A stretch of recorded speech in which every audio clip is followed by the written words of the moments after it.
সবাই আমার কাছে এসে বলে যে ট্রিপল আর এর চেহারা দেখান, ছবি দেখান। আমি যদি বলি ভাই ভাই আপনিই আমার তো সাথে ট্রিপল সেলফিও আর। নাই, না, আমি তো ট্রিপল আর না, এটা সবাই বুঝে গেছে অলরেডি। আচ্ছা আচ্ছা, বুঝে গেছে, ওকে। সমস্যাটা হচ্ছে আমি যখন মানুষকে বলি যে ভাই আমার সাথে কোনো সেলফি নাই, ছবি নাই, কেউ বিশ্বাস করে না, মনে করে যে আমি মিথ্যা কথা বলছি। আমাদের লাস্ট ইন্টারভিউর পরে যে আমি নিজে এত পরিমাণ মেসেজ বা মেইল পেয়েছি যে ভাই এটাই আপনার চেহারা, আমি শিওর এটাই আপনি।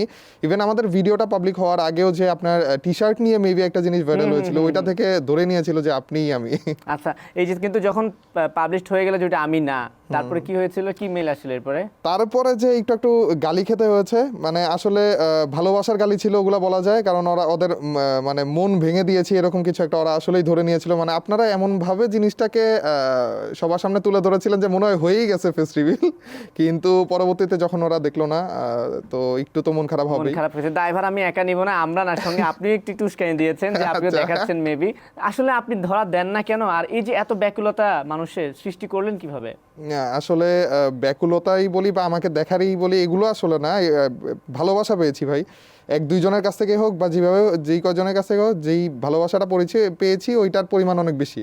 আচ্ছা, হ্যাঁ, আর হচ্ছে ফেস রিভিলের ব্যাপারটা প্রথম থেকে আমি বলে দিয়েছিলাম যে আমার ফেসটা হাইড করে কিছু একটা করার চিন্তা ছিল, অ্যান্ড এটা আল্লাহ তাআলা আমাকে সুযোগ করে দিয়েছে এই সেক্টরে। অ্যান্ড পরবর্তীতে যে হচ্ছে প্রাইভেসির জন্যই হোক বা অনেক ছোটোখাটো অনেক রিজনেই হোক, আমি এই জিনিসটা এইভাবেই রেখেছি।